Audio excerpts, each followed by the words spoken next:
You ever think about quitting? It's the combat of life hammering the snot out of you. Well, stand by, dig in deep, and get ready to get fired up with us.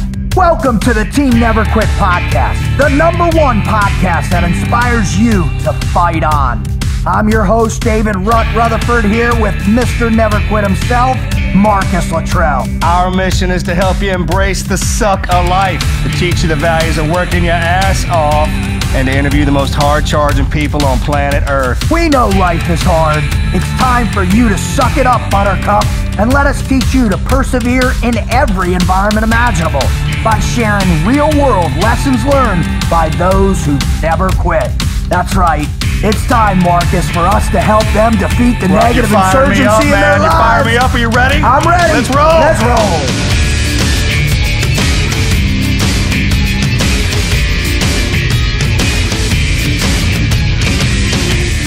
Now, Marcus, listen, I believe I'm going to have to temper the excitement this morning. Although, don't get me wrong, I am 100% fired up. Not possible. All right, let me just alter it into a different realm, because the show we have today is a show that I promise you, and I promise you who are listening right now, you will be transformed. What do you think? I agree with you absolutely on that one. I mean, there's a topic of what we're talking about. Yeah, and then you got the guy in who's leading the charge on it, so I would imagine it's the rabbit holes will be endless. Oh my gosh, I just, as I was doing the prep work for this and looking at his website, Operation Underground Rescue, or O.U.R rescue.org, I was thinking to myself, this is huge. I mean, it's massive. I don't know what the current numbers are on how big it is, but about to find out. We're going to find out for sure. So if you are listening, this is your first show. Marcus and I want you to understand, we really appreciate you being here. We do this because this is our way to keep serving, but more importantly, it's a way to serve you, to teach you the things that we've learned in our incredible lives as SEALs and working for the government and the things that we do now, but also our ability to share and bring on amazing human beings, right? I mean, Marcus, we've had some just in this group alone. Oh, great human beings. I mean, so blessed to have the opportunity to do this, because every time we bring somebody on, you learn something new. I don't know. I mean, over the last few days, there's been probably 3 or 4 times my mouth was wide open. To bring people into the show who blow our minds, we got a full house. I mean, it's been overwhelming, and I just got a sense, I got a feeling, maybe it's God talking to me, as I love to try and feel that on a regular basis, but I got a sense that Tim Ballard, who's our guest, the founding member and guy who started this, is going to come on and deliver information that's going to expand people's awareness of how prevalent evil is around. And you and I both have seen it. Yeah. I mean, it's everywhere. It's just we refuse. We try and really contain it or compartmentalize the truth of it. Otherwise, it'd be too overwhelming, right? Oh yeah, you have to. It's the only way you can function in life. You got to put it at bay. But this, I believe, I think every person in America, every person in the world should be aware of how significant the human sex trafficking and sex slave we're about to bring it to the front. We are. At least for an hour. We are. So, I'm not even going to go anywhere else. I just want to, without further ado, let's bring Mr. Tim Ballard on air.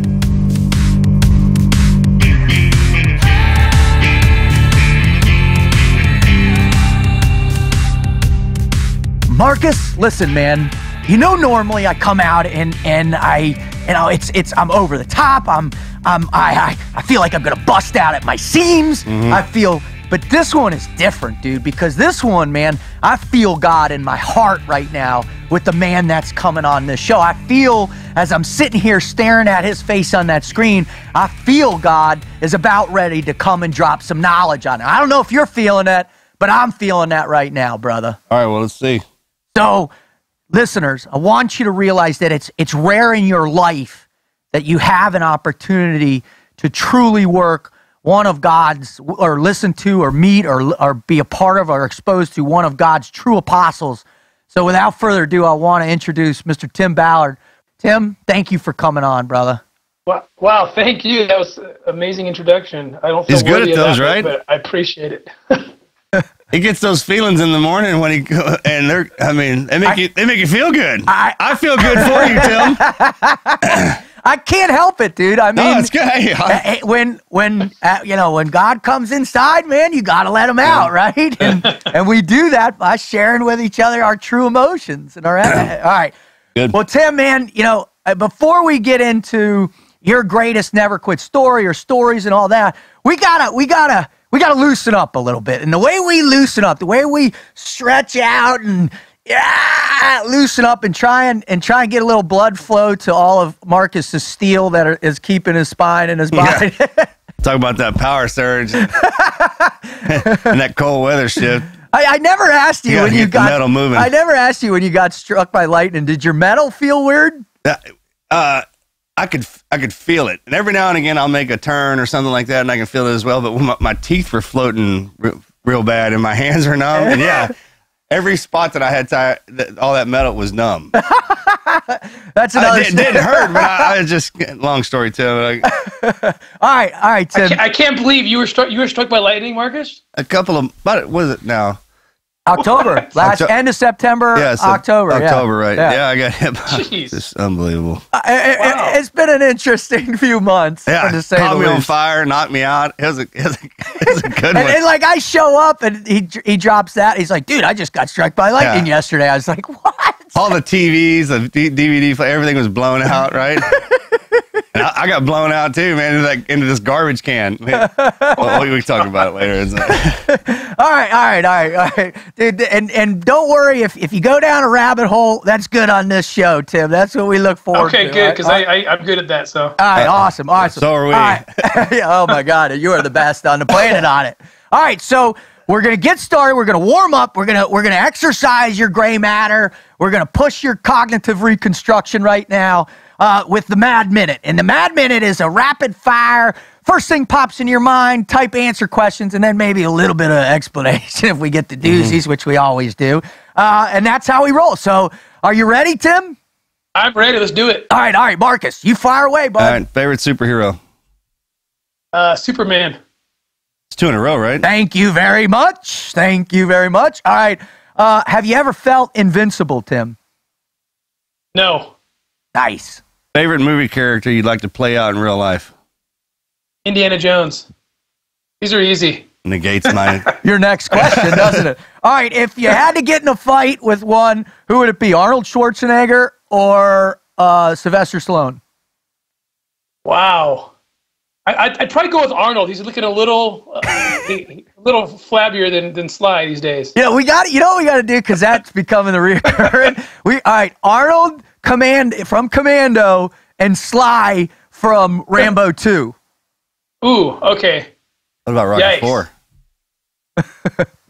Is Marcus with me, or am I by myself? Yeah, no, you got Marcus. For sure. Go ahead, Marcus. Fire away, bud. Sing a song as good as the artist who sings it. Super Bowl halftime. What song would it be? What song? Man. I'd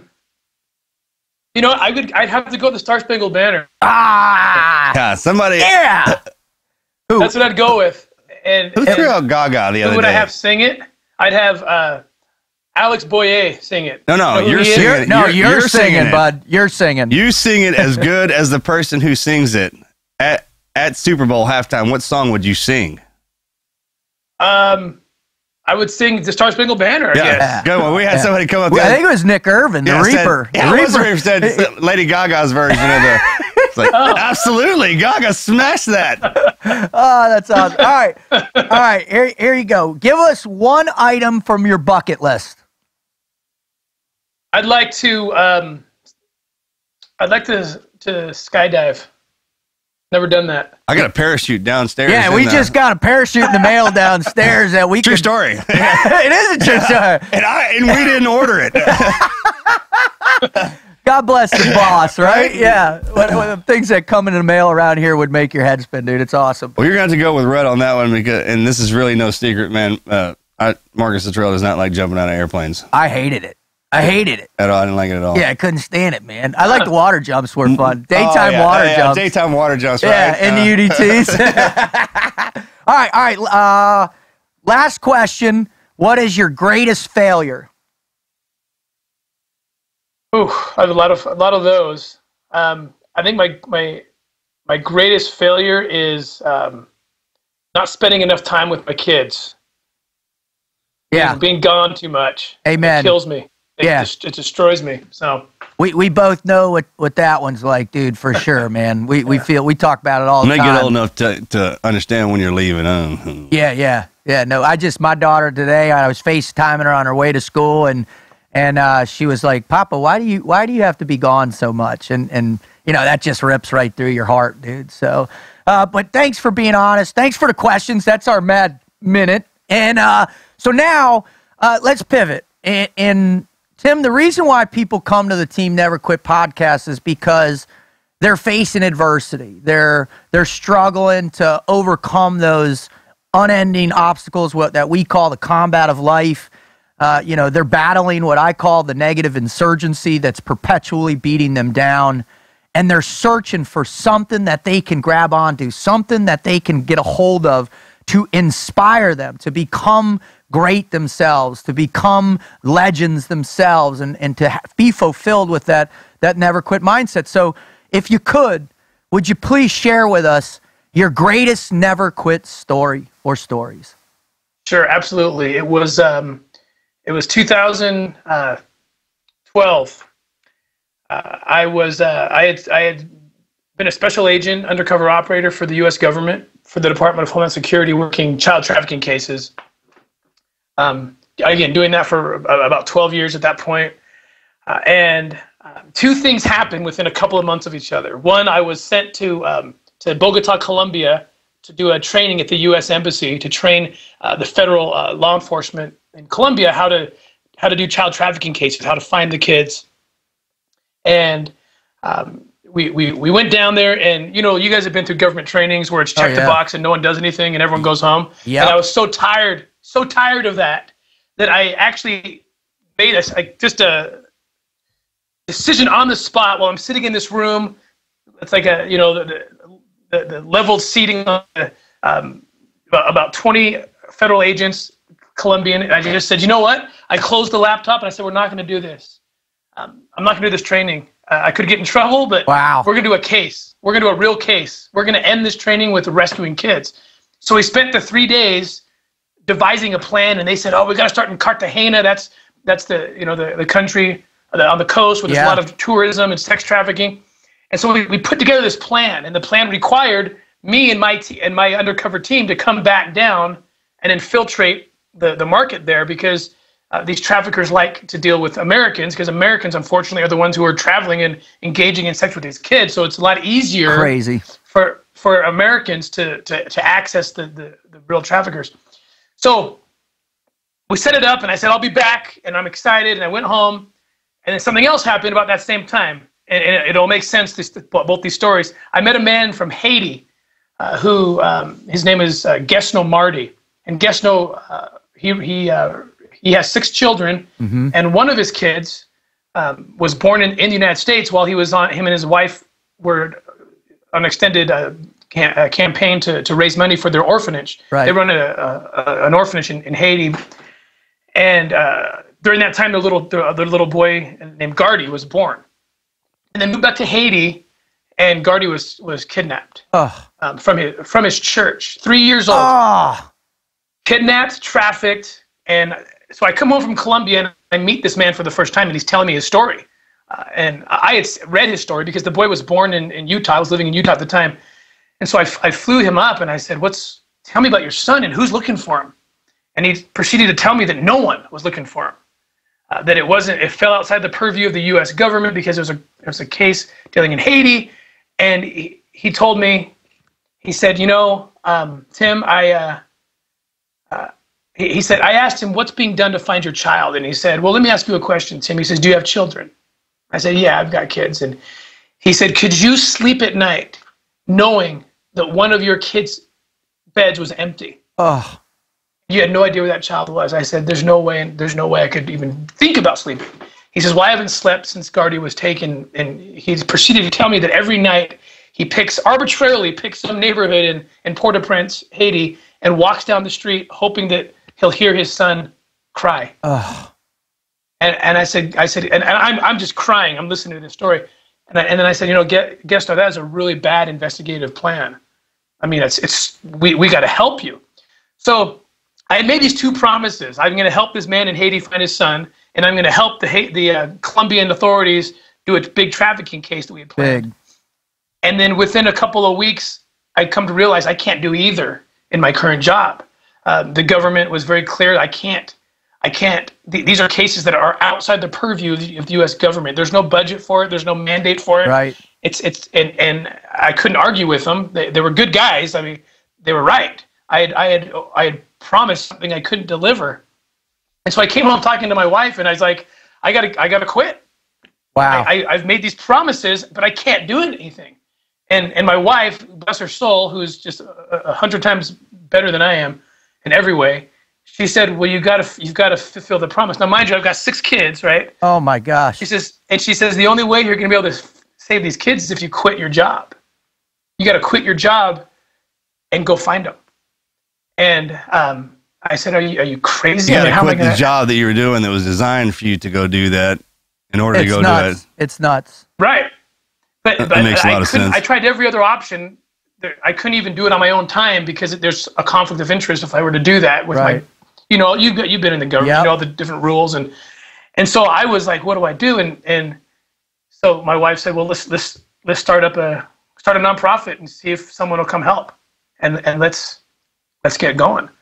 Let's go. You got to go find these kids. Well, I mean, I can't even fundraise because I as a government agent, I can't leave with nothing there. Yeah. So luckily, I had a friend of mine who's actually, I think, friends with Marcus as well, Glenn Beck.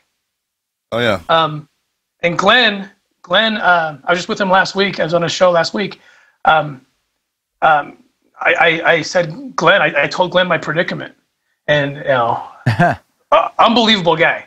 Because I was in the room with his attorneys when I told him the story. They said, there's no way, Glenn, you can do this. You can't get involved in rescuing. You're a broadcaster. You're a news guy. And Glenn looks at his attorney with tears in his eyes, and he says, I will not meet my maker one day and tell him I did nothing. Wow. So he says, Tim, what do you need? So Glenn raised me the money in about 3 weeks' time, and it was enough to get me through like maybe 6 months before I had no food on my table. Yeah. So I'm still scared out of my mind. So I got to give the credit to my wife on this one. Because I remember one point, even when the money started coming in, I said, I can't do it. It's not enough. I mean, I had a government pension waiting for me. I had 8 more years and I was done forever. Wow. Right? And if I walk away now, I lose it all. And I won't get the job back very easily if I walk away from it. And I said, hon, I was telling my wife, this path looks so clear ahead. This stay with the government, get my pension. This path over here is dark and muddled, mysterious. And then she said something. She basically said the same thing Glenn told his attorney, right? She said, wait a minute. When you factor God into the equation, and we had felt called many times, several experiences where it's like, oh my gosh, I'm supposed to do this. Yep. And she said, when you think about that meeting that Glenn referenced, you're going to have that meeting with your maker. And now how do those two paths look? And all of a sudden, that image of meeting my maker, all of a sudden the path that looked light before became dark, and the dark path looked bright, Just opened up. Because I was going to have a good meeting with him. So December of 2013, I turned in my gun and my badge. And the pressure, I mean, Glenn, right? Glenn sticks his neck out. If I don't deliver something, I mean, he had his people. That's kind of what I was saying. This is absolute now when you got somebody backing you when you're out there talking the talk, and then it's like, all right, here you go. But it's faith driven though, right? And you're feeling that. That's the thing. If I didn't have that, if I didn't have the faith part of it, it never would have happened because I knew that I was supposed to do it, and so I knew that God wouldn't ask me to do something that He didn't provide a way for me to accomplish. Right. So off we went. The first tickets we bought to Haiti and to Colombia. And I grabbed a team. I put together a team, and it was actually the best team I'd ever worked with because, you know, when you're in the government, you're limited to your agency and your unit, right? Yeah. But here I had the advantage. I had guys, I had Army Special Forces guys. I had big pool. A couple of, a SEAL who had retired who came with me, a CIA guy. So I had this like dream team where I had every kind of element covered. And I called the Colombians. I said, guys, I'm late, but I'm coming. And by the way, I don't have a badge anymore. I hope that's not going to cause a problem. Borrow one. Yeah. And they said, Tim, we didn't care when you had a badge before. It didn't mean anything in our country. I said, yeah. I said, I guess. You forget that when we're over there, right? You're like, I got these creds here, and they're like, I can't even read that. Here's my diplomatic passport, and I can do anything, right? Yeah. So they said, come on down. So we go down, and we start. Now this plan, the blueprints had been written up already, but it was like a year and a half earlier. So here we come, and we start implementing this plan. So we go into Cartagena, and man, it was unbelievable. And really, God opened the doors and showed us the darkness. Wow. Showed us the worst of the worst. So the Colombians, and we always work with the government. We're not a rogue or a vigilante group, right? So we sit down with the prosecutors and they say, we're so glad you're here. Here's what I need you to do. And they start telling me about these islands called the Baru Islands. It's about an hour boat ride off of the coast of Cartagena. So I need you and your team, they told us, to go sit on the beach. It's called Playa Blanca. This beautiful, classic Caribbean, but kind of primitive still. There's a couple of hotels. Just sit on that beach and wait for a trafficker to come up and offer you children. And I was like, no way. Is it gonna? I mean, I've been in this game for 15 years. I mean, that's gonna happen. They said yes. But the problem is, like, they're telling me we don't have money to even send our guys out there. There's zero enforcement on these islands, which is why it's a hub for child sex tourism. Right. And they can't. It costs like $25, $40 or whatever to get over there, and they don't have that kind of money. I mean, we're filling their cars up with gas just to drive. Oh my gosh. So they said, we've got to attack this island. So I go out there. I'm sitting on the island. I'm not there 15 minutes, and I've got hidden cameras all over. Right. I've got sunglasses, hidden camera, water bottle, hidden camera, audio, video. I'm sitting there with three of us. We're sitting there, and this guy walks up to me, calling himself Fuego. He's like, hey, my name's Fuego. He speaks kind of broken English. I speak Spanish, so we start talking. Fire. And sure enough, he's like, hey, he's like, yeah, Fire. My name's Fire. He's like, I got little girls and little boys. I said, you gotta be kidding me, and we follow all the rules of entrapment. We let them do the talking, just kind of let them kill themselves. So yeah, I got 12-year-olds, 11-year-olds. I can provide them tonight. There's a hotel back there, or you can rent a house. And I was like, oh my gosh, like, this is unbelievable. 11, 12, or younger. I said, okay, well, listen, I'm not ready right now, but I'm gonna come down with a bunch of guys. In a couple weeks, we want to do a big party. So let's talk some more. So then how it works is these guys are kind of the vendors. Yeah. Yeah. And then he introduced me to a guy in the mainland named Eduardo. Right. So I flew back later to meet Eduardo, and this is where it gets real hairy, because this is where we go into their turf. Yep. And I got a Colombian agent with me who's undercover, pretending to be my guide, my taxi driver. Yep. And we go to Eduardo's house, which is like, did you ever see Clear and Present Danger? Oh yeah. Yeah, when they're in the Colombian streets. Yeah. And it looked like that neighborhood. In fact, I was just driving in. I was thinking of that scene. Wow. Like, dude, this is a good place to be ambushed. Just ambushed right here. And there's just three of us, and we walk up into this guy's condo apartment, and he's got his thugs around, and he's got his. Turns out one of them was a local cop who was on his payroll. Oh my God! And they're armed, and they're watching us, and we got nothing but cameras. Yeah. And if they check us, and our guys, we're good. My team, these guys who have years of undercover experience, so we know how to talk our way in and out and whatever. So we sit down, and this guy starts pulling out the pictures of these little girls as young as 9 years old. Oh. He brings a couple of them into the room. And he says, these are the ones you're going to have. And then I had this thought, I'm like, man, we've got to make this big. Yeah. And he's not going to introduce me to his competitors unless I compel him to introduce me to his competitors and bring all the kids from Cartagena that are being sold right now. So I told him, I said, I'm not just interested in a weekend party. I said, I'm interested in your business plan. I mean, we want to be part of this.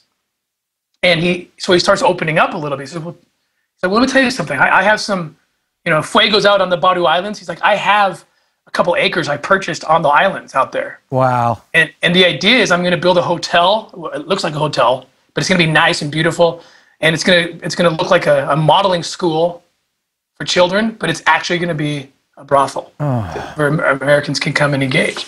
And I said, well, I'm interested in investing in this. I mean, this is big business. And it truly is. The guy knows. I mean, these kids are sold for double the price of what you'd buy a prostitute for, right? Right. So it's big business. It's bigger than drugs. I mean, because you sell a kilo of drugs once. You sell a kid. These kids are sold 20 times a day. And I'm not exaggerating. So it's big money. So he says, I need about $1 million to finish the project. I said, man, I can get that for you. I said, but you're only showing me that you have 12 kids. That's not enough to convince me that this is a worthwhile investment. Show me you got 50, and now we can talk. And so I saw him thinking, and I knew what he was thinking. Yeah. Do I call my competitors? Yep. So he says, okay, come back in a couple weeks. Let's talk. So I come back, and sure enough, he brought them all to the table. All of them, huh? All of them. And we're sitting at this little restaurant on this little hut on the beach of Cartagena, and he brings them all out. And one of them, and this shows how these guys operate. So one of them is this woman named Kelly Suarez. She's beautiful. She's like 25 years old. She's like a famous model. What? She's Miss Cartagena. She was Miss Cartagena like 2 years earlier. She's in like Colombian music videos, and they use her, and she knows exactly what she's doing, right? Yep. They use her to recruit the kids. Yep. Because they go, and so some of the parents don't even know.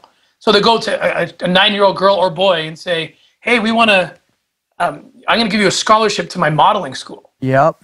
And they tell the parents, your child's too beautiful to, she can be rich and famous like me. And these families, of course, buy into it. And they send their kids. Wow. And then they slowly desensitize them, right? After a couple months, they show them some porn, give them some drugs. And then they say, look, part of the job is you're going to go in that room, and an American man is going to come, and you're going to do what he says. And if you tell your parents what we're doing, everyone's going to be dead, And they know how to break these kids down, so they're scared to death. And so that's what they were running, this kind of this situation, and getting to how we can operate where I couldn't before in the government. Yeah, these guys are saying, well, who's your investor? Who's your investor? Well, I need a guy who's got a backstop that will protect him and protect us. So who do I show to them? If I have a wealthy investor, there's going to be a paper trail on them. There's going to be something on the internet, right? Yeah, on the guy. Right. Yeah. And the government, we don't have that readily available, right? You got to be preparing for years and years and years. Yep. So what I did is I went to a guy who had been a donor to us, and I said, look, I'm going to ask you. And he'd actually been training with us too, because he wanted to be a jump team member on our team, but he was getting there. So it was just kind of perfect. And I said, look, this is outside the box. This is risky. I said, but there's about 50 kids we can rescue. Wow. Would you be willing to play yourself? So you're going to give him. No, he was able to change his name. Cool. That's good. But the pictures on his Facebook page, and how clearly this guy's been around for a long time. So we took the security measures we could, but it's easy. It's easy to connect. Oh yeah. So when these Colombian guys started checking him out on the social media, they're like, this guy's legit. And there's pictures with him. He was a very wealthy real estate investor. So there's pictures of him with jets and mansions. And they're like, this guy's legit. So they totally bought into it. And so basically it culminated on October 14th on the island. We rented a little cabana on one of the islands near to where Eduardo had purchased his property.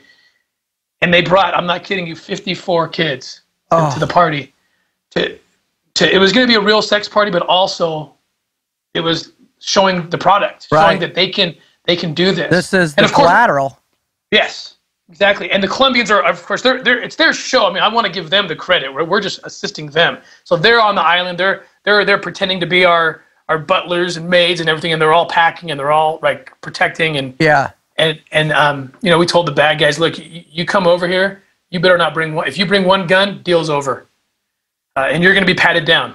I'll bring my own security. You're going to be patted down if this guy I'm bringing from the States is big, and so they all got patted down, and so now we have them on our island. Now they're on our turf. Yeah, yeah. The thing got so big, I don't have time to describe it all, but we actually had similar things going on in Medellin, Colombia, Wow. and in Armenia, Colombia. All at the We had same a total time. of all the same time. So we had a total, because we just kept digging deeper and deeper into their networks. Right. So we had 121 trafficking victims Souls. showing up at the same time all over this country. Oh my gosh, Tim. So the deal, it went down just as planned. They exchanged the money. It was a pretty big, you know, deal just for that day. But then they were you know, talking the numbers, and we gave them the sign once they said the right things and gave us the money. And man, the Colombian agents stormed that beach, and everyone went down. You could go to if you Google CBS News. It was so big people wouldn't believe us. Right, right. So we actually brought CBS Nightly News. Oh my gosh. To prove this is real and to show the world. So if you were to Google CBS News, Tim Ballard, Yeah. you'll see the story. Everything I'm describing, you're going to watch. Oh my happen. God.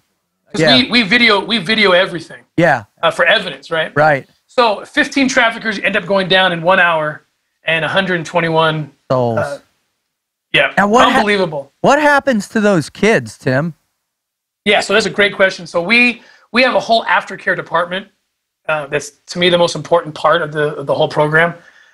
So we won't even do an operation until I've sent my director of aftercare to vet out the aftercare partners in that country. Right. We never sit back and let the governments we work with take care of that. Even though they ultimately have the final say, we tell them we will not help you unless you work with this and this agency who we have vetted out. Right. And we know that they can take care of these kids. Half the kids can't go home. Ever again, right? Right, because a lot of times the parents were sincerely duped and they didn't know. And, you know, in those cases, they don't even know where their kids are. Sometimes this happens in Guatemala, and the kids ends up going not to Guatemala City, but to Cartagena, Colombia. Right. Right. And the parents never hear a word. And they're like poor indigenous families that have no recourse. Right. So in those cases, of course, we get the kids back to their families. But in the case, most of the time, not most of the time, but, you know, A good portion. a good portion of the time, the families know. They're on the take. They're I mean, complicit. it's something that a parent I can't comprehend, but I see it enough to know that it's real, right? Mm-hmm. And so that means when we partner with an agency, we have to make sure that that agency can raise that child, Yeah. like get that kid into college, like that's the goal, Right. or into some, you know, some occupational program. And so that's why we make sure we don't partner with agencies that don't have that. And if they don't have the resources, we follow up. Like well, I'll get to the Haiti case. Yeah, too yeah, in a yeah. second. Please, I was going to get you there. I'm sorry. I literally Yeah. have about 50 million questions every 30 seconds for you, but I don't want to interrupt you. And I know I'm Right. kind of going rapid fire through this. I'm skipping a lot of the details. So any question you have. Okay. But our team goes back. We go back and we know these kids. We don't forget. They're our family. Especially in the Haiti case, which I'll tell you about right now. So that case is happening simultaneously. We're in Haiti. You did two operations at the same time. Yeah, we were literally bouncing back and forth between Colombia and Haiti Oh my gosh, Tim. in this first year, going back and forth. So it was a very successful case. Before I go to Haiti, let me finish this though, because this is kind of our model is we go in and do this, and then now these guys have the tools. Right. They've never done it before, and now they can do it without us. Yep. So you guys see what we did? And by the way, Yeah. we have a whole digital forensics program that we bring in and teach them how to use the internet, Yeah. do online investigations, how to go on undercover. These kids are being sold online on Craigslist and, you know, social media. They're being sold on escort sites, and we teach them how to manipulate and infiltrate these social media sites to find these guys. I have the best team on the planet. They work out of the University of North Carolina, Right. at our child exploitation targeting center. So we basically leave these countries with these tools, and then we can kind of slowly move out. but we keep tabs on them. Right. So after that Colombia operation, we went back into those same parts of Colombia about 3 months later with a different group of American faces, right? Yeah. Walking around, pretending to be the tourists. And man, nobody would even talk about selling kids because they were referencing all these stories in the media. Like, are you crazy? You don't ask for kids in this country. You're gonna get shut down. All these Americans have been arrested, and I'm just like trying to keep not to smile. Yeah. I'm like, I heard about awesome. something like that. Yeah. Right. So then you realize you can shut it down. You can shut it down in a region. You got to keep that deterrent healthy by continuing to do operations.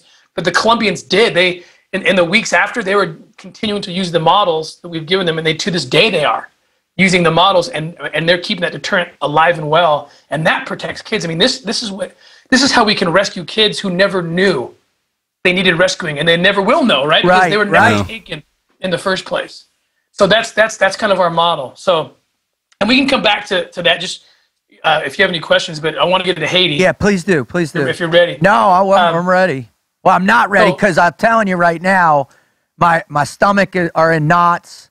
My heart hurts. I can if I think about it enough, I'm gonna get emotional here, dude. So it's not all right, but we have to hear this, and I really appreciate you sharing this stuff. I got to tell you, thank you. Oh, I appreciate the opportunity because we can't rescue more kids without people getting involved, and that's really that's the bottom line. I mean, that's one of the great benefits of being a private organization is we can and will and should talk about it. Right. Like with you and others. Any great problem that we've had in the world that's gone away, it didn't go away because the governments by themselves took care of the problem. And that's not a rip on the government. My best client and my best partners are my former colleagues. We work hand in glove. But child trafficking, we're talking about, there's millions of kids in this. There's more people alive today that are enslaved than ever before. In human history, I read that. In human history. Yeah, I read that. And it gets even worse. We talk about, we eradicated slavery in this country and so forth, or at least a legalized form of slavery.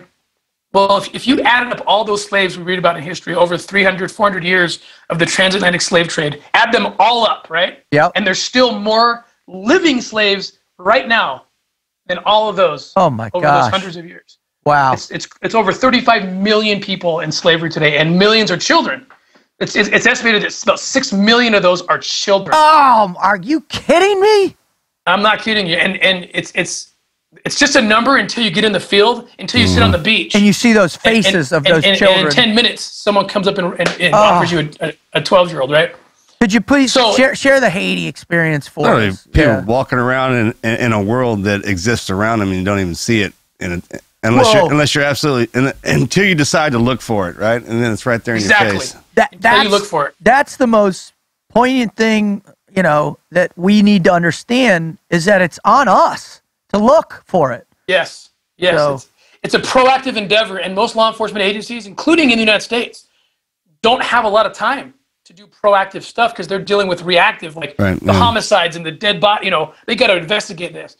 The kid's not going to drop on your lap. No. You have to be proactive. You've got to go in search of. Just like the pedophiles go in search of, they find it, so we can find it. Yeah. You got to go in search of. So Haiti. Now this case was just so personal, and it continued to get more and more personal as I went down this path, because there's a real father here who I'm relating with, and I've made a promise to. So we go down there, and he was telling me, he said, look, there's one person involved, that there's one lead. Yeah. There's a woman. Her name is Ivros. She was involved somehow, and the police knew because one guy was arrested in the case. His name was Carlos, and he was someone who had been fired by Gesno. He worked at the orphanage. He was embezzling money, got fired, and then in retribution, he connected with these thugs, and they said, let's kidnap the kid.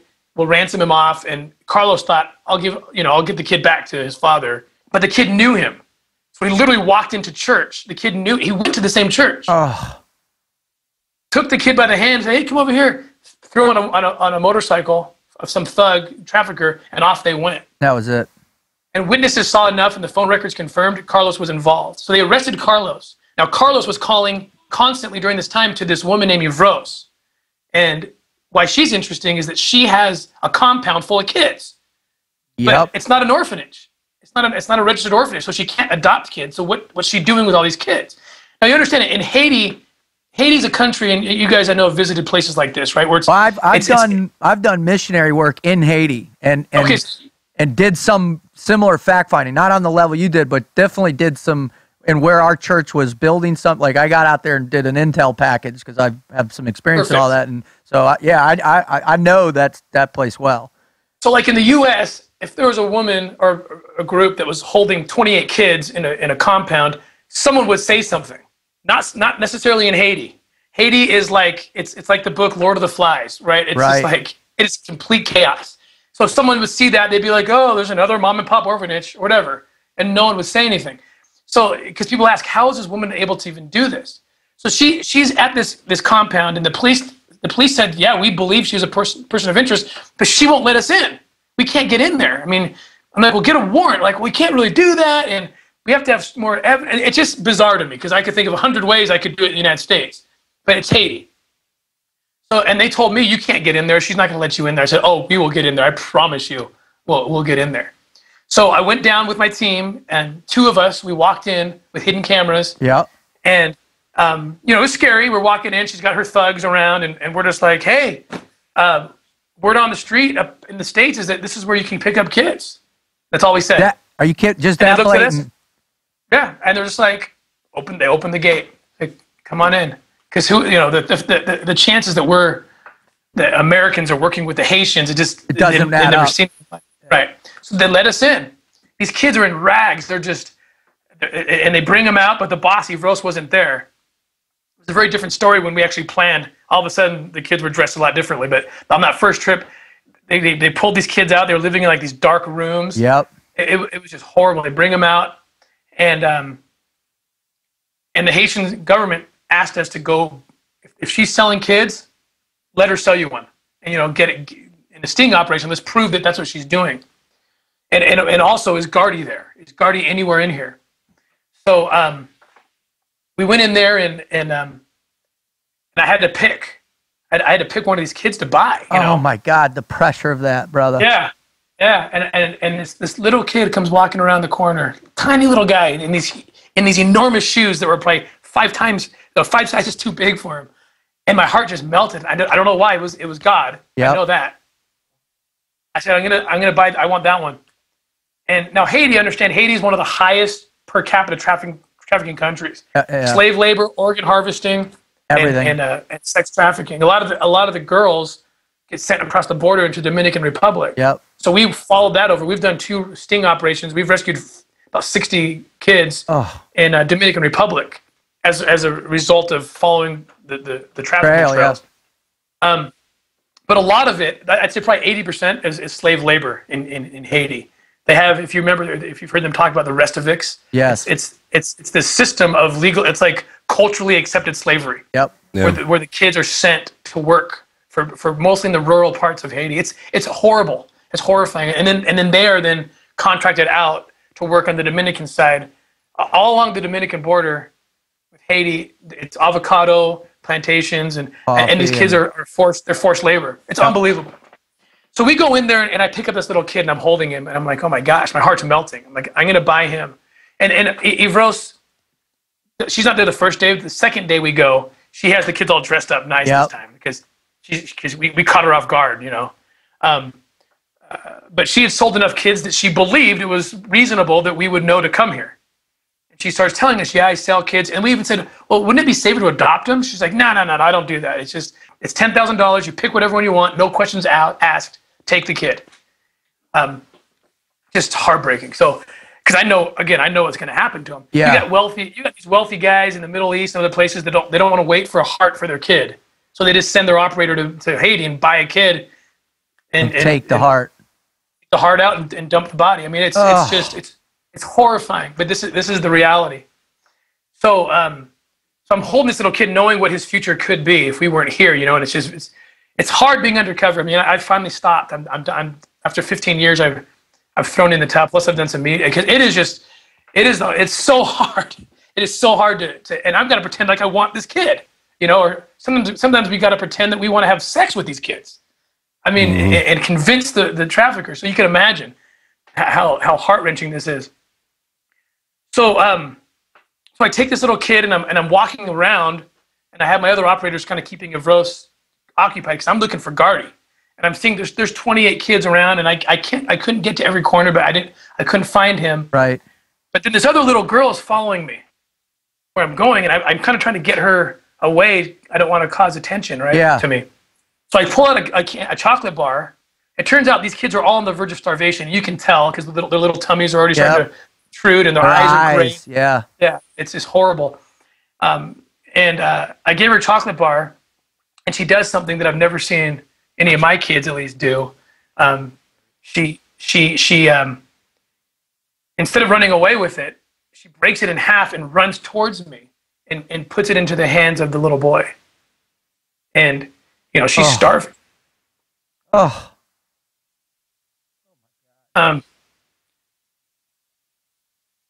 You're awesome, brother. You are awesome, man. No, it's all right. You're awesome. And God is speaking through you right now. So, anyway, there's brother and sister, right? So we go down, and this is the hard part, right? You want to do this in the op, and you can't. You can't. The whole thing's blown, right? So we go back down, and I say, look, I want this kid, but is this his sister? She's like, oh, no. And I knew. I mean, I knew inside, not just from the candy bar thing. I knew. I said, don't lie to me. She's like, fine, yeah, they are, but it doesn't matter. And I can't act like I care too much. Right. But I'm just looking at this woman like, you're just an absolutely evil human being. Not only you're selling kids, but you're not even trying to. I mean, all this little kid has in his whole world is his sister. Yeah. And that's all they have is each other. And you're worried about the sale, right? So I say, well, I need to, and just for the operational purposes, they would be together at least. Yeah. For the day or two that it took. So I said, I want both of them anyway. She's like, fine, that's another 10,000. She's like, in fact, the price is now 15,000 for each. She upped the price. I'm like, whatever. I'm not even going to negotiate. I'll take it. Yeah. So, and we end up getting the money back, of course, at the end of the op. But so we pay for the kids. We do the op, and we're able to rescue all the kids. Get them out of there, get them in good places. Evros goes to jail. Her daughter goes to jail. Carlos is in jail. We shut the place down and get the kids into good places. And then something happens. See, the story's not over. Right. Gardy wasn't there. Yeah, Gardy wasn't there. And we had a couple of leads, though, come out. And we're closer than ever to Gardy. I mean, we're working every day in Haiti. I have a team constantly there, up in the region where the rest of it's. Right. So we have good leads on that, and offline I can tell you guys more about what we're doing. Please. In Haiti right now. So that night I'm in bed and I'm happy. First let me tell you about Geshno. This is the kind of guy Geshno is. You should have him on your show someday. I would love to. He's one of our best friends. I said, Geshno, I'm so sorry. Gardy wasn't there. And this man took maybe 10 seconds to grieve that fact. Yeah. My son wasn't there. He's like, okay. He says, but what about the 28 kids? I said, they're all safe. They're all out. They're all safe. And he said, good. And then he said something I'll never comprehend in my life. I'll never be able to be this kind of person that he is. He said, I want you to know that if I had to lose my son so that you and your team could come and rescue those 28 kids, and that if I never see my son again, but knowing those 28 kids were rescued as a result of my son being taken, then that's a burden I'm willing to bear for the rest of my life. Huh. And I just looked at him and just like, I'll tell you what, brother, I wouldn't say that. I couldn't honestly say that. I don't know how, but I believed him. It was real. Right. And he's just crying. I mean, he's saying this through tears. So he is so, in fact, excited and happy that these kids are rescued. Right. Instead of being bitter, like, well, they're rescued, worry about my kid. He brings a lot of those kids into his orphanage to take care of them. Oh my God. So So here's where the story gets even more interesting. Are you kidding me? And I'm going to try not to cry here. But I probably will cry. So I'm laying in bed that night. And I'm thinking, it's kind of bittersweet, like I just had this talk with the guests, but the kids are safe. And I bonded with those two little kids so much. I mean, more than I ever had. And I've been doing this for over a decade, right? So I've been here before, but I couldn't get those kids out of my mind. And and when that happens, that's when I kneel down and I pray. I say, God, take these kids out of my mind. I can't. I've got to emotionally detach, or I can't go on. Because it's really hard, you bond with these kids because again, you picture where their lives would have been, and now they're this way, and you want to make sure that they have all the happiness they can have. It's a weight I can't fathom. It's amazing that you can even have it. I mean, it's a part of your entire. It is your existence to bear that weight yourself. I'm sorry. I'm in awe of you right now. And believe me, if I didn't have faith but I wouldn't care. I couldn't carry this burden. It's a burden that you never let go. Ever. But these two kids in particular, I couldn't get out of my head, and so I kneel down and I pray, and God usually takes care of it right away. Like, boom, they're gone. Tim, move on. I will take care of them. Don't worry.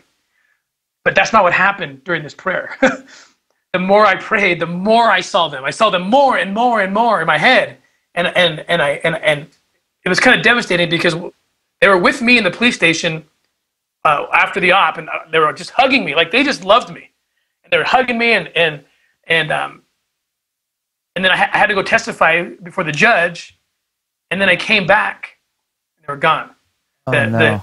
The child services had come in and taken them to put them to house them. Right. And they wouldn't tell me where they were, and they said you can't see them. That's our laws. I mean, which I understood. You got to isolate them from anyone else because they're victims, right? Right. And so I couldn't access them yet, and I didn't even know where they were. And I had these two little teddy bears that I had brought for them that they were holding. Yeah. And I remember walking into that room and seeing the two teddy bears just sitting there. Left. Just sat. And I had a buddy with me. Again, another guy you know, Marcus. You remember Mark Mabry? Do you remember Mark? He interviewed you. So Mark Mabry was with me on this whole trip. Right. He's one of my buddies, and he's one of our digital evidence guys that takes photos.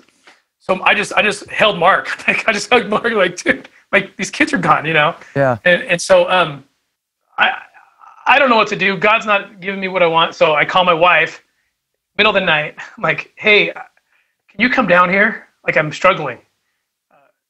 Like what? You've never asked me. You've been all over the world. You've never asked me to come on an operation. And I said, well, that's over. But I just want you to meet these two kids. And I hadn't even thought more than that. Right. But she says to me, you want to adopt those kids. And I had, again, never thought that, especially given the circumstances of my family where I already have 6 kids. I'm already gone all the time. Like there's no way I'm going to put that on my wife. And I said, no, that's not what I'm thinking. And then there's just silence on the other line. I was like, yes? Is that what I'm thinking? Like, what? She knows you. Hell, why? Pull that out again. I'm not thinking that, am I? I think I am thinking that, right? And bless her soul, man, if she doesn't take 2 seconds and comes right back and says, I don't need to come down. Because she's more faith. She's her relationship to God is greater than mine, right? And she just says to me, she says, I don't need to come down. If you need to go, just get the paperwork. Just go start doing it. Just start doing it right now. Wow. So they're going to be home next, probably February, March. This is happening now? This is happening now, man. It's a 3-year process to adopt a child from Haiti, if you can believe that. Yeah. Well, but we're about just 4 or 5 months away from bringing him home. I see him all the time. I'm going to go see him. I'm going to bring him Christmas presents next week. I'm going down to see him next week. You are a living saint, brother. Congratulations, man. No, my wife is. My wife is. I think she's next level up, right? Is there another level? Don't downgrade her, man. Yeah. She's an angel, dude. She is an angel of God. Of those kids, 7 are being adopted right now. Oh, God bless that. Families. And the others are good. Like, we're taking care of them. We're bringing them Christmas. We see them. We know where they're at. And that's, again, to us, that's one of the most important parts of our program, is that we follow up with the kids. We make sure they have what they need. And well, that's what has been just just in my heart right now. Like, really, because we are. The great gift that God gives us is our ability to look towards the future, and our ultimate future, as you could face, is your judgment. And in that future, obviously, what you want to believe is that there are a lot of positive outcomes for these kids, but I'm sure there's negative ones as well too. That they don't make it, they're back into slavery, and absolutely. And there's times when they don't heal, and the older ones will sometimes run away from the shelters we provide them. Mm-hmm. Sometimes we rescue adults, that get caught up in the net, but we can't make them get healed. We can't make them come to our healing centers, and you watch them go back. Yeah, it's not all positive. Yeah, it's not all happy endings for sure at all. Yeah. My question now is, and Marcus, let me know if you're thinking this too, is, obviously you have, I mean, just me sitting here in this seat, and I know Marcus well enough now to where I can see when, he changes a little bit, and Marcus presents and not the one that you want to ever have in front of you in a bad way. And obviously you have recruited this ultimate team, these people that are drawn to you by your voice, by your passion, by God's word speaking through you, God's action speaking through you. What happens to the men that you bring onto the team, the women you bring on the team? Because you watch this transformation. Obviously, there's an initial, I want to help, I want to change, I want to go and seek vengeance or rescue, and what that spark. But you see the real world change when that reality of evil presents itself to hard men and hard women. What do you witness in your teammates? Oh man, it is. We prepare them. First of all, we prepare them very well beforehand. We tell them, like, look, you're going to go in and see something you've never seen in your life. You won't believe that humanity is capable of this kind of thing. And so we bring them in slowly, right? Like the first operation, they'll be sitting in the wings, kind of watching, pretending to be just drinking a beer in the background while the deals are being done. And then some of them don't make it past that. They just come and say, I can't. Like, I'm going to, if you put me within arm's reach of the guy, I will reach out and strangle him. And I said, I understand that feeling, go fundraise for us. Yeah. Right. I'm not gonna put you in. But the one thing that always happens to everybody, I mean, you got these guys who are tough, and they've seen crazy things, right, in their lives. But there's always that moment where you come home, usually in the op, and you guys can relate with this. In the op, you could probably see anything and be fine. Yeah. Because you're dialed in. Mission focus. Yeah. It happens afterwards, right? You come back, and then there's, it happens to me all the time. I mean, I see, and we have a psychiatrist, a psychologist on staff who volunteers his time and travels and meets our guys. Because I couldn't even begin to describe the things we've seen. Things happening to children that I wouldn't even begin to describe, and people wouldn't believe was physically possible. But it's beyond terrifying. You couldn't even dream up in your mind before you saw it. So I'll be with these hardened men and women, and they're just bawling. We're crying like babies. Like, after it's all over, we're in a room, we're talking about it, and it's just, it happens to me. I'll be sitting in a movie or a church, and it'll be 2 weeks after the op happened. Or that's when it's not up to you when it hits you at all. Oh, no, it's not up to you at all, man. It can just be, I see a little kid, and boom, it reminds me of something, and I'm just, and my wife knows, just she insulates me, and where we're at. And you've got to work through it. Yeah. Yeah. Well, yeah, Tim, I mean, obviously you being the founder and this is your life. I mean, obviously your family, your wife is your life. God is your ultimate life. How do you help people? Try and describe how present God is every day, right? Because Marcus and I talk about it, in our own unique way, that, when things get heavy or got heavy, you just know, right? The presence, right? Yeah. I mean, you talk about it a lot, that God is there. Yeah. There's a song that I can't listen without just getting super emotional, by Alabama, called I believe about the angels. Angels Among Us. Angels Among Us. Angels Among Us, yeah. I can't listen that song. I can't tell you how true the principles are in that at song. the end, man. When the chorus. You guys know the song I'm talking Yeah, about. Absolutely. And Marcus, I've read your book, and I know you know exactly what I'm talking about. But people have asked me, how do you sit across from Evil guys and evil and still believe in God? How can God exist when these evil things are happening? And I said, you know what? You might understand the answer to this, but some of my most spiritual experiences are in that moment. in my life have been while sitting across the table buying and selling children. And it's because I'm telling you, in those dark moments, angels are with us. Like, I know it. I mean, and the more I do it and the more I pay attention, the more I feel it. I feel that they're there, and things happen. Doors open that shouldn't open, right? Yep. A gun lands at my side, right. but it shouldn't have landed at my side, referencing Marcus and stuff. Like, that stuff happens to us all the time. And I'll tell you what, and I've been doing this for 15 years, and it's very rare. Sometimes it happens. It's very rare to find someone who can make it in this that does not have that kind of belief system. The faith. The true faith, the blind faith, the driving faith, the faith of that apostle. I mean, because you are doing the real work of God. You are going into the lion's den, and you're able to keep your cool, your focus, your clarity through that strength, man. How long does it take you, after to process, get back up, and go back out the door?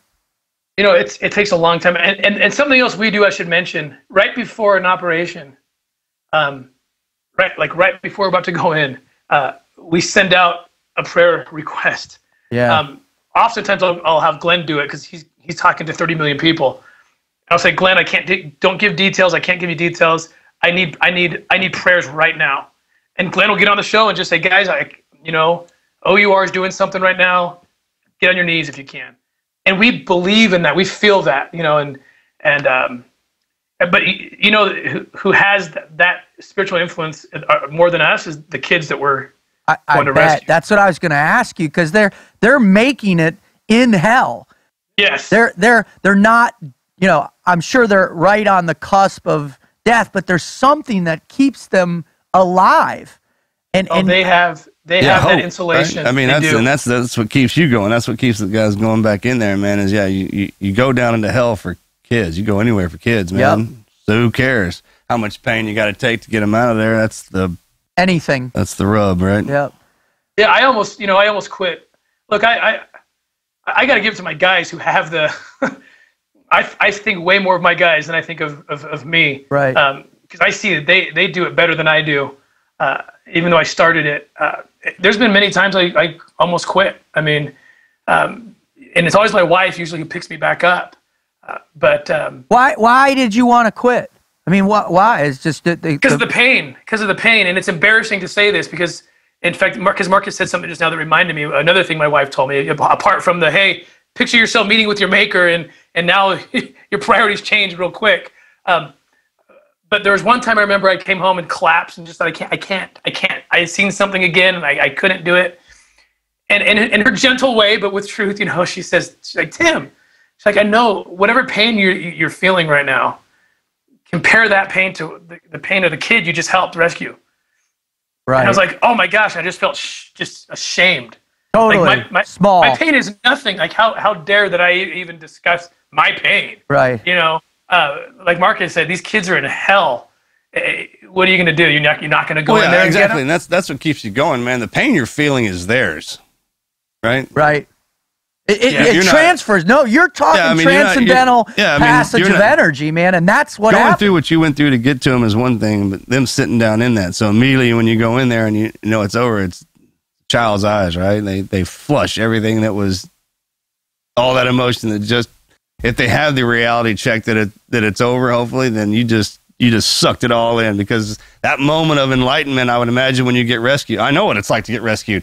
There's a moment of enlightenment there, and I think that all the happiness that flushes in there, man, it flushes all that bad stuff out, and whoever's standing next to you, usually your savior, right, sucks it all in. So it takes days for you to be back home in the shower, and you're like, what is this? Yeah. And but yeah, once you go through that whole emotional ride, then you got to remember there's another one out there. Saddle up. We got to go back. Get back in it. Always back in the fight.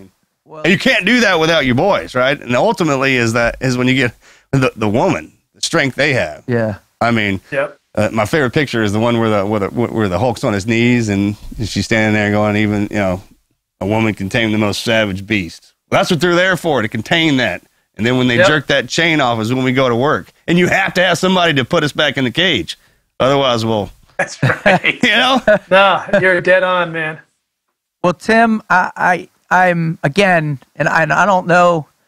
I think I've said this maybe twice or three times in my whole life, because I've been around. I've seen some things, and as a paramedic and working on the streets and in New York City and the greatest, and in San Antonio, the greatest hardship I ever had was picking up kids, right? And seeing the kids in squalor and filth, and going to Haiti and seeing kids eat mud pies for sustenance, and going to the local hospital in Miragwan and there not being a single antibiotic in the whole place, and watching children dying in those gurneys and feeling helpless, and to know that you exist, I am in awe.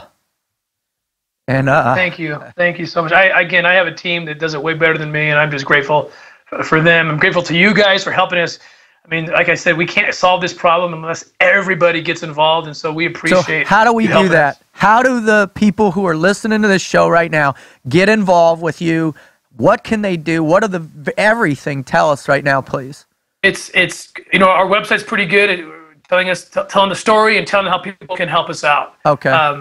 And whether it's a donation or people have skills that we need, but it's OURrescue.org. It's O.U.R, which is an abbreviation for Operation Underground Railroad. OURrescue.org. Awesome. Well, Tim, man, all I can say is God bless you, and use us as a tool to help anything you need. Please, we let us help you. So thank you, guys. I appreciate it. I really do. Yeah, brother. Anything you need, man. Awesome.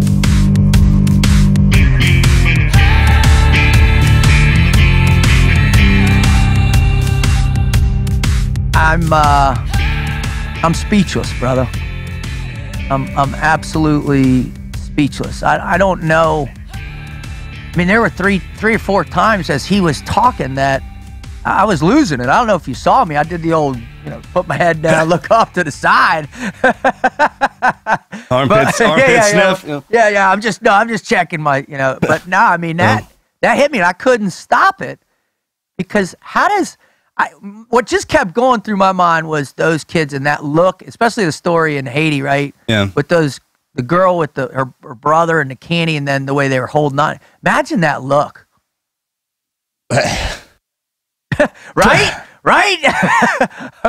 I mean, I was trying to think of something to. I mean, we're supposed to be asking. I was trying to think of something to say, man. But I was just one of them deals where you're standing next to somebody, just man, shut up. Just let them talk. It's tough enough to put yourself in a situation where you have to go into that all the time, and then when you have the kids there staring at you and trying to offshoot.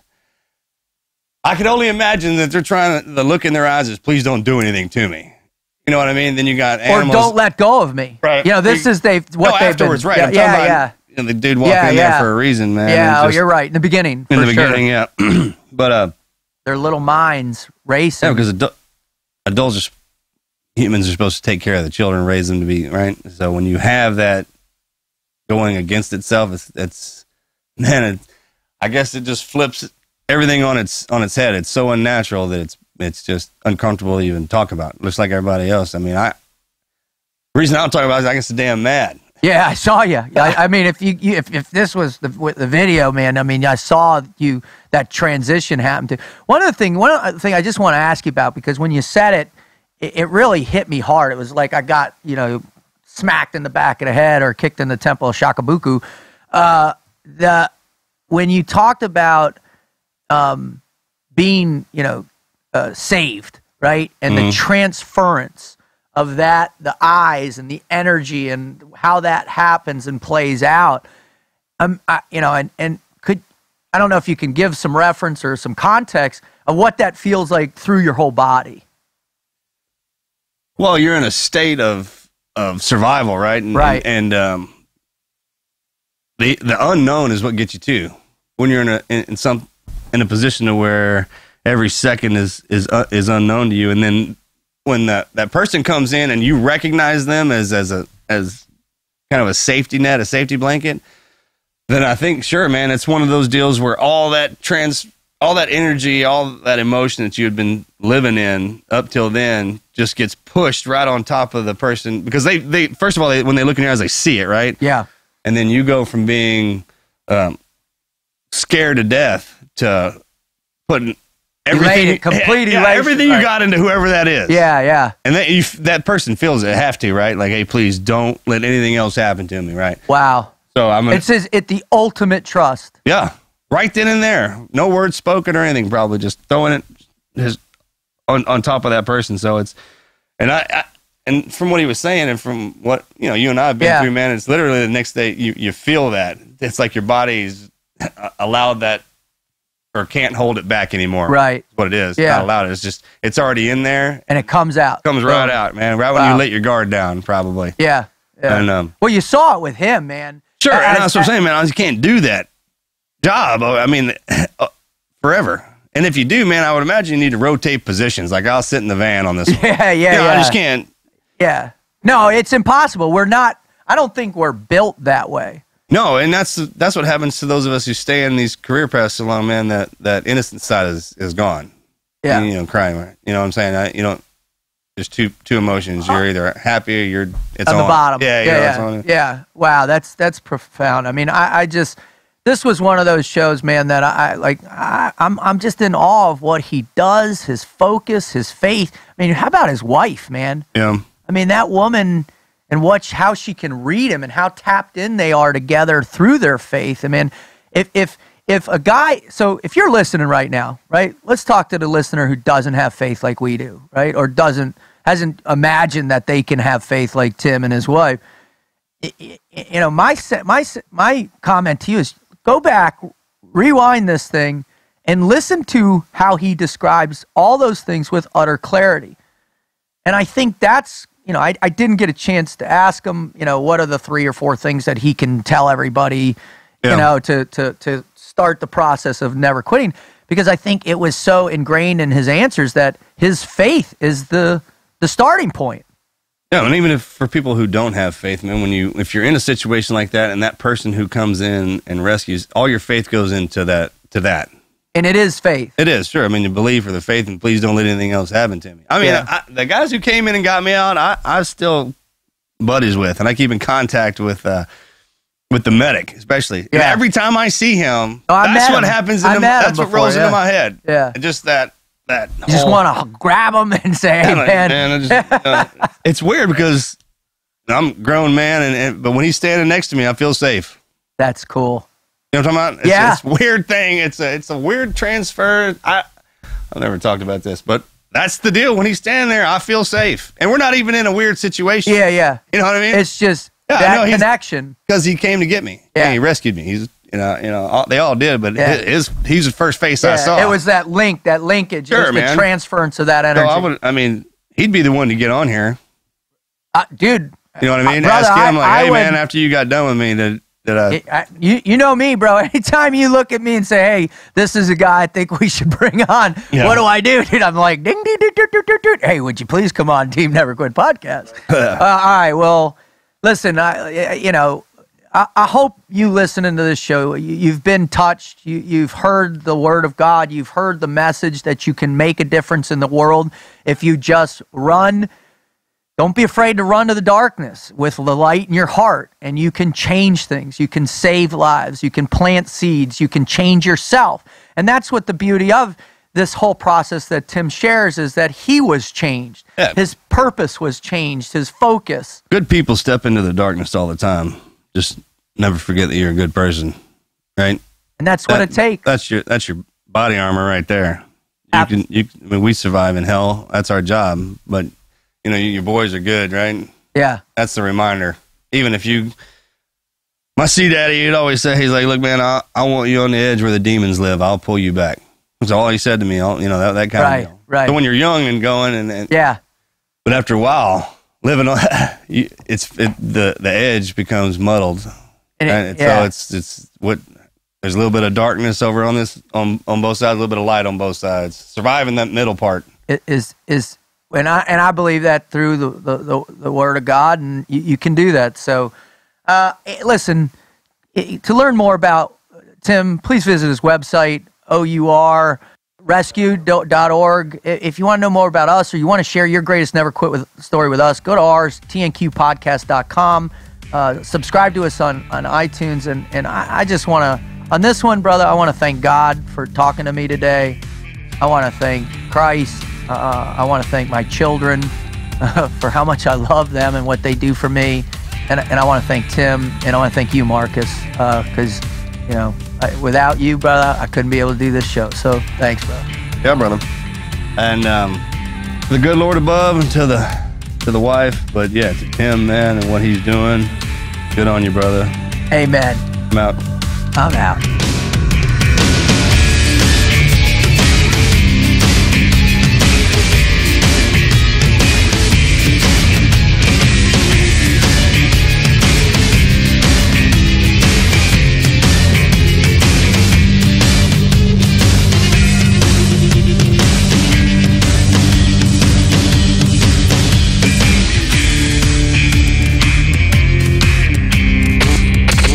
Never quit. Team Never Quit. Team Never Quit Radio.